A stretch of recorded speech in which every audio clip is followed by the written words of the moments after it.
भैया और लेकर आ गया हूं रैपिड रिवीजन अगले चैप्टर का, जो कि है हेरिडिटी। एक ऐसा चैप्टर जो कि सिंपल तो है बट एग्जाम में क्वेश्चंस बड़े डिफिकल्ट पूछे जाते हैं। बट मैं इस चैप्टर को अगले 20 मिनट के अंदर पूरा का पूरा आपका रिवाइज करा दूंगा।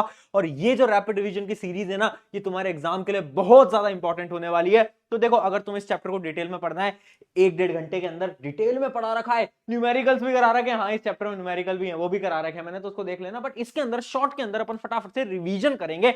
तो नोटबुक पेन लेकर बैठो, नोट्स आपको मिलेंगे डिस्क्रिप्शन के अंदर। सबसे पहले समझते हैं हेरिडिटी है क्या, डेफिनेशन क्या है। तो देखो, हेरिडिटी बड़ी सिंपल चीज है। क्या? The process of passing down the traits and characteristics from one generation to another. यानी एक जनरेशन से जब दूसरी जनरेशन में अपने फीचर्स जाते हैं, ट्रेड्स जाते हैं।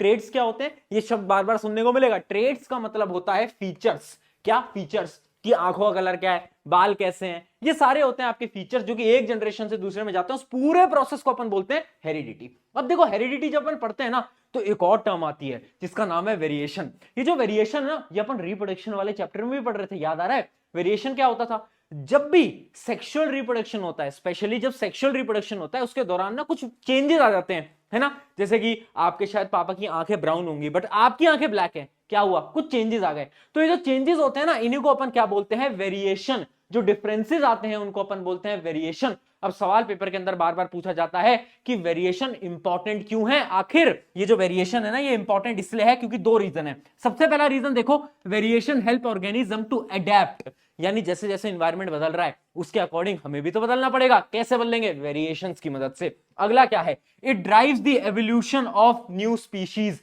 यानी जो नई स्पीशीज है उनका एवोल्यूशन हो, उसमें भी मदद करता है वेरिएशन। तो 2 पॉइंट इंपॉर्टेंट है इंपॉर्टेंस ऑफ वेरिएशन पे। अच्छा, एक बात तो तुम्हें पता ही होगी कि जो वेरिएशन होते हैं ना यार, ये एसेक्सुअल रिप्रोडक्शन के अंदर उतने नहीं आते, क्योंकि एसेक्सुअल रिप्रोडक्शन के अंदर तो क्या होता है? डीएनए की कॉपी होती है, तो थोड़े बहुत चेंजेस आते हैं। बट सेक्सुअल रिप्रोडक्शन के अंदर बहुत सारे वेरिएशंस देखने को मिलते हैं। क्यों? क्योंकि एक तरफ से फादर की तरफ से आता है और मदर की तरफ से आता है, दोनों कंबाइन होते हैं, तो बहुत सारे चेंजेस देखने को मिलते हैं। इस वजह से सेक्सुअल रिप्रोडक्शन के अंदर ज्यादा वेरिएशन आपको देखने को मिलते हैं। अच्छा, ये जो टर्म है ना जेनेटिक्स, ये पता किसने दिया था? एक साइंटिस्ट थे। साइंटिस्ट का नाम क्या था? William Bateson. बैट्समैन नहीं है, एग्जाम के अंदर बैट्समैन लिखे हो नहीं, विलियम बैटसन थे जिन्होंने बोला था। जेनेटिक्स की जो टर्म थी उन्होंने दी थी। बट कंट्रोवर्शियल एक बड़ी अच्छी चीज हो गई कि हुआ क्या कि इनको फादर ऑफ जेनेटिक्स नहीं बोलते। फादर ऑफ जेनेटिक्स बोलते हैं किसको?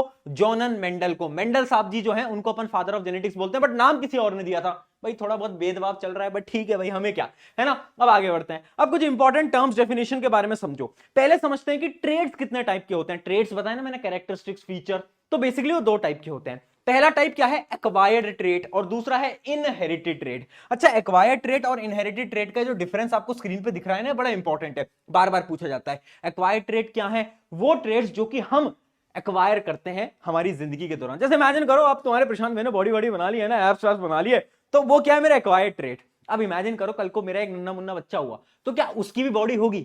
नहीं यार, ऐसे थोड़ी ना है, उसकी बॉडी होगी, है ना। ऐसा जरूरी थोड़ी ना कि उसके 6 पैक्स एब्स होंगे, नहीं भाई, ऐसा नहीं हो सकता। यानी जो ट्रेड मैंने अपने अंदर एक्वायर करे अपने लिविंग के दौरान, उसको अपन बोलते हैं एक्वायर्ड ट्रेड, ठीक है। और ये एक जनरेशन से दूसरी जनरेशन ट्रैवल नहीं हो सकते। जबकि जो इनहेरिटेड ट्रेट होते हैं वो क्या होते हैं? जिसकी मेरी आंखों का कलर जो है वो थोड़ा ब्लैक है। क्यों है? क्योंकि पेरेंट्स की आंखों का कलर ब्लैक है। मेरे बाल ब्लैक हैं, क्यों? पेरेंट्स के बालों का कलर ब्लैक है। उन ट्रेड्स को अपन बोलते हैं इनहेरिटेड। तो याद रखना, ये नेक्स्ट जनरेशन में पास हो सकते हैं, जबकि ये वाले पास नहीं हो सकते, ठीक है। ये बड़ा इंपॉर्टेंट है। अच्छा, जो प्रोजेनी शब्द है ना, इसका मतलब होता है नेक्स्ट जनरेशन, ठीक है। उसके अलावा do not lead to evolution, evolution नहीं होता इन ट्रेड्स की मदद से, बट इसकी ट्रेड्स की मदद से एवोल्यूशन होता है। एग्जांपल दे ही रखे, है ना, एग्जांपल दे रखे हैं। इमेजिन करो मेरा हाथ कट जाए, है क्या सोच रहे हो भाई? ऐसा सोचो मत, मतलब मेरा अगर हाथ कट जाए गलती से, है ना कटे, बट अगर कट जाए तो क्या जो यंगर जनरेशन होगी मेरी, क्या उनके भी हाथ कटे हुए आएंगे क्या? नहीं भाई, ऐसा थोड़ी ना है। तो जो मेरा हाथ कटा है वो एक टाइप का एक्वायर्ड ट्रेट है।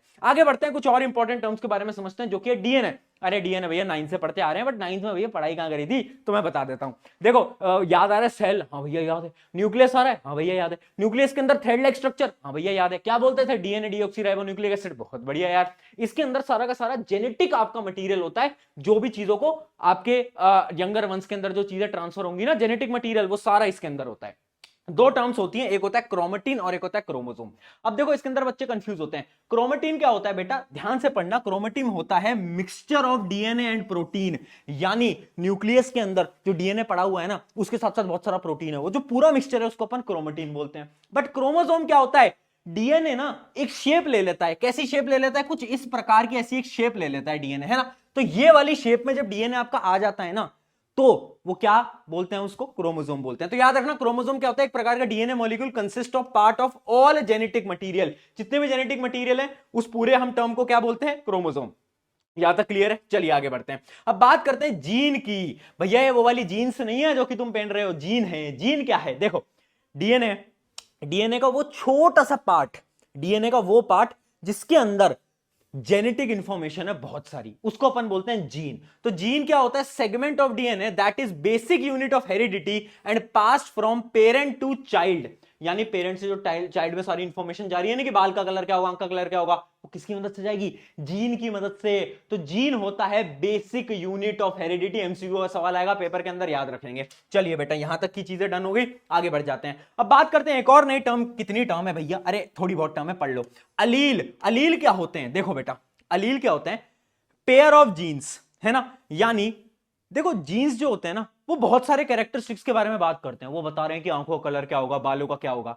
बट अलील जो होते हैं ना, वो वाले जीन्स होते हैं जो कि सिर्फ एक कैरेक्टर के बारे में बात कर रहे हैं। यानी मान लो अलील है, एक अलील बता रहा है तुम्हारी आंखों का कलर क्या होगा, एक अलील बता रहा है तुम्हारे बालों का कलर क्या होगा। तो अलील क्या होते हैं, pair of genes that occupy specific location on particular chromosome and control the same trait. यानी एक फीचर के बारे में बात करते हैं, उनको अपन बोलते हैं अलील। समझ में आ गया ना डिफरेंट, समझ आ गया, जीन अलग है अलील अलग है, कैसे, ठीक है। अलील एक फीचर के बारे में बात कर रहा है कि आंखों का कलर क्या होगा, इमेजिन कर लो, चलो, है ना। आगे बढ़ते हैं हम। अब आ जाते हैं, सेल के दो टाइप होते हैं, हैप्लॉइड और डेप्लॉइड। हैप्लॉइड क्या होता है, ये बेटा तुम्हारी तरह है हैप्लॉइड, जैसे कि है तुम हो जैसे हो सिंगल, वैसे ही ये भी है सिंगल। इसका क्या मतलब है, हैप्लॉइड सेल वो होते हैं जिसके अंदर सिंगल क्रोमोसोम है, क्रोमोसोम बेचारा अकेला है, तन्हाई में है, उसको पेयर नहीं मिला। बट डिप्लॉइड सेल के अंदर क्रोमोसोम हमेशा पेयर में होता है। आपकी बॉडी के जितने भी सेल है ना, उसमें सबके अंदर ना डिप्लॉइड ही होता है। बट एक ऐसा सेल है बॉडी का, कौन सा, आपका मेल के अंदर स्पर्म सेल, फीमेल के अंदर ओवम यानी एग सेल।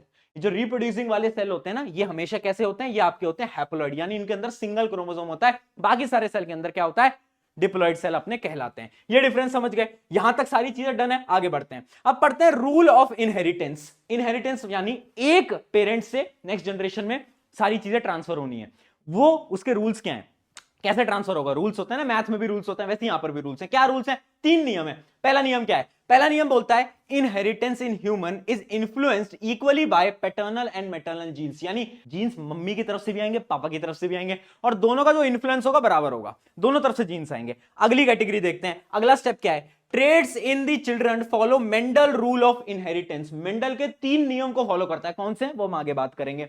अगला देखते हैं, each child inherits one version of trade from each parent. एक इधर से आया, एक इधर से आया, ये मैं आपको ऑलरेडी बता चुका हूं। तो तीन स्टेप होते हैं, हम इन तीन स्टेप को डिटेल में समझते हैं। बट उससे पहले अलील के दो टाइप होते हैं बेटा। कौन कौन से अलील होते हैं, एक होता है आपका डोमिनेंट अलील, डोमिनेंट से समझ आ रहा है कि ताकतवर होगा। एक होता है आपका रिसेसिव, बेचारा है ना, ये ताकतवर नहीं होता, ये हार जाता है। तो देखो डोमिनेंट अलील वो होते हैं जिनको हम हमेशा कैपिटल लेटर से रिप्रेजेंट करते हैं, और रिसेसिव को हमेशा छोटे लेटर से रिप्रेजेंट करते हैं। अगली चीज, डोमिनेंट अलील अपने कैरेक्टरिस्टिक को शो करता है, रिसेसिव नहीं कर पाता। अगर रिसेसिव और डोमिनेंट दोनों साथ में आ गए ना, तो सिर्फ डोमिनेंट वाले कैरेक्टर दिखेंगे, रिसेसिव वाला बोलेगा भैया मैं तो छूमंतर हो गया। इस बात को याद रखना। एक एग्जांपल से भी मैं आपको इस चीज को समझा देता हूं। एग्जांपल क्या, इमेजिन करो एक टॉल ट्री है, टॉल ट्री है तो टॉलनेस जो होती है ना, वो क्या होता है आपका डोमिनेंट कैरेक्टर, आपको पता ही है। तो उसको मैं लिख देता हूं टी और टी। ये क्या बता रहा है, ये बता रहा है कि ट्री जो है वो टॉल है। अब एक है आपका छोटा tree, small T small T. अब मान लो इन दोनों के अंदर क्या हो जाता है, रिप्रोडक्शन हो जाता है। जैसे इन दोनों के बीच में रिप्रोडक्शन आएगा तो क्या बनाएंगे, ये बनाएगा बड़ा टी और आपका स्मॉल टी। अब देखो इसके अंदर एक अलील किसका है, एक अलील आपका है टॉल, एक है आपका शॉर्ट यानी डॉर्फ। तो बताओ ट्री कैसा होगा, टॉल होगा या डॉर्फ होगा। अरे भाई डोमिनेंट कौन सा है, डोमिनेंट है टॉल वाला। यानी जो ट्री होगा ना, ये ट्री होगा आपका टॉल ट्री, ना कि डॉर्फ ट्री। क्यों, क्योंकि डोमिनेंट अलील जो होता है वो ज्यादा शक्तिशाली होता है, वो अपने कैरेक्टरिस्टिक को शो करता है।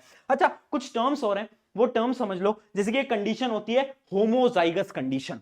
होमोजाइगस कंडीशन क्या होती है, जैसे कि यानी जो दोनों अलील आपको दिख रहे हैं ना, ये दोनों सेम है। अगर ये दोनों सेम है तो बोल देना भैया होमोजाइगस।